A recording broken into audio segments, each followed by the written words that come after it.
السلام علیکم خواتین و حضرات۔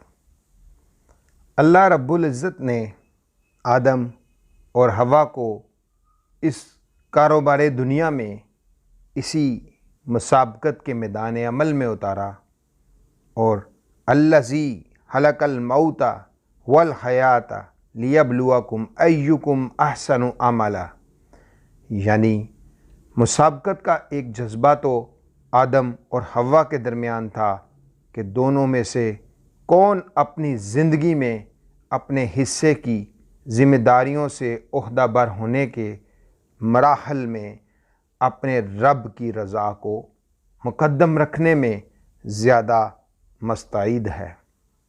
دوسرا مقابلہ انسان یعنی آدم اور حوا اور شیطان کے درمیان تھا کہ شیطان راس المال کو چھین نہ لے یا خسارے کی تجارت میں نہ لگا دے۔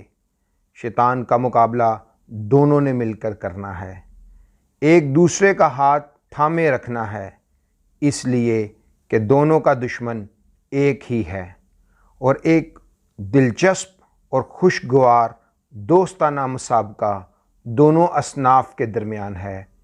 اس مسابقت میں تنگ دلی، نفرت، دشمنی نہیں، بلکہ اپنی منزل تک پہنچنے کے لیے راستہ کو آسان بنانا ہے۔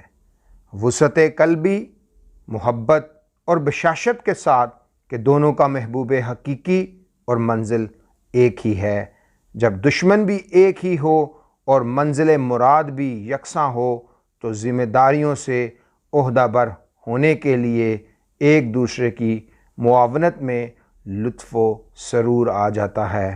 جی ہاں، ہم بات کر رہے ہیں عہد نکاح کی، لیکن اس سے پہلے ہم عہد الست کے بارے میں بات کریں گے کہ عہد الست یعنی کہ الست بربکم، کہ تیرا رب کون ہے، اور ہم نے یہ عہد اپنے تخلیق کنندہ کے ساتھ کیا ہے۔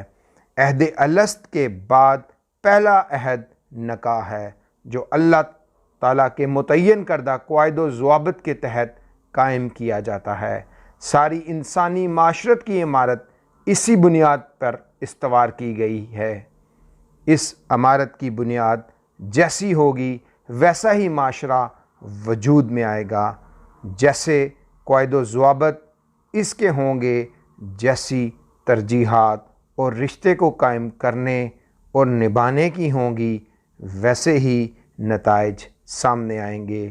جانوروں اور انسانوں کی معاشرتی زندگی اور بقائے نسل کے سلسلے میں معاہدوں کا ہونا ہی دونوں کے درمیان امتیازی فرق ہوتا ہے۔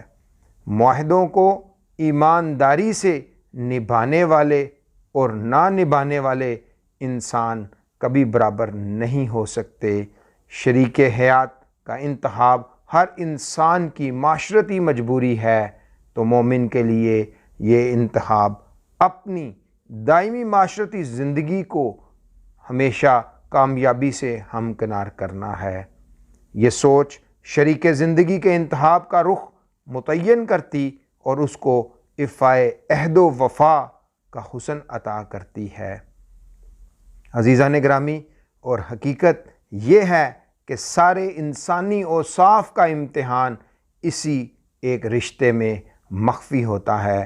انسانی جذبات کے سارے اچھے برے اخلاق کے امکانات مرد اور عورت کو ودیت کیے گئے، دونوں کو فاستبقوا الخیرات کا موقع برابر عطا کیا گیا۔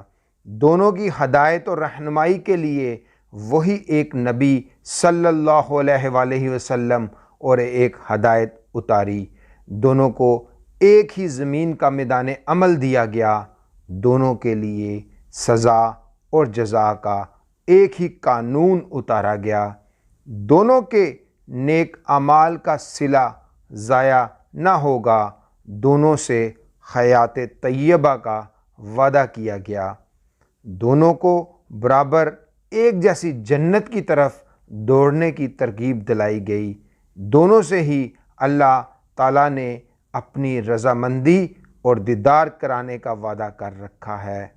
فرق صرف اتنا ہے کہ قدرت نے ہر شے کا جوڑا بنایا جو ایک دوسرے کی تکمیل ہے، اور مکمل کامیابی کے حصول کی واحد شکل یہ ہے کہ دونوں ایک دوسرے کے ساتھ تعاون کریں، اس عہد سے وفا کریں جو ان کے اور رب کے درمیان ہے، اور جو اسی رب کے نام پہ مرد اور عورت کے درمیان قائم ہوا ہے، جس کو اللہ تعالیٰ نے خالق نے اپنی نشانی بتایا ہے، اور قرآن پاک میں اس کو اس طرح فرمایا ہے، اس مقدس رشتے میں خیانت اور منافقت نہ کریں، اکمل الاحسن العمل کا دوستانہ مسابقہ قائم کریں۔ رشتہ میاں بیوی کا ہو یا اس رشتے کی وجہ سے وجود میں آنے والے باقی سارے رشتے، اختلافات ہونا عین فطری عمل ہے۔ جہاں بھی مزاجوں کا اختلاف ہو یا فرائض و حقوق کی جنگ، اللہ تعالیٰ نے یہ دیکھنا ہے کہ دونوں فریق کے بہتر عمل میں سے بھی احسن عمل کس کا ہے۔ احسن عمل کی کڑی عہد الست سے جڑی ہے، اور یہی اپنے رب سے وفا ہے۔ اپنے رب سے بے وفائی دنیا کی ساری وفاؤں کی نفی کر دیتی ہے۔ ایک عاقل بالغ انسان کی باعزت معاشرتی زندگی کی ضمانت اس کا اپنی بیوی سے عہد نبھانا ہے۔ معاشرے کا سارا فساد نکاح کے عہد میں خیانت، بے ایمانی اور بے وفائی ہے۔ جس گھر یا معاشرے میں زوجین کے درمیان عہد وفا یعنی نکاح کی پاسداری نہ رہے، وہاں باقی سارے معاشرتی معاہدوں اور معاملات کی پائیداری بے اصل ہو جاتی ہے۔ کھوکھلی بنیاد پر عمارت قائم رکھنا آخر کب تک ممکن ہے؟ شیطان کا سب سے اہم ٹارگٹ یہی محاذ ہے۔ اس محاذ سے انسان کی پسپائی ایسا نقصان ہے کہ ساری دنیا کی فتح یابی بھی اس کا ازالہ نہیں کر سکتی۔ اگر ارادے میں نیک نیتی ہو تو کسی بھی مقصد کا حصول مشکل تو ہوتا ہے مگر ناممکن نہیں۔ اچانک سے کہیں ایسے اسباب میسر آ جاتے ہیں کہ بندہ حیران رہ جاتا ہے، مگر شرط وہی کہ نیت سچی ہو، کوشش میں انفرادیت ہو تو منزل آسان ہو جاتی ہے۔ عزیزان گرامی، قسمت بھی ہمارا تب بہترین ساتھ دیتی ہے جب ہم بھی اپنی جد و جہد کو بہترین سے ادا کرتے ہیں۔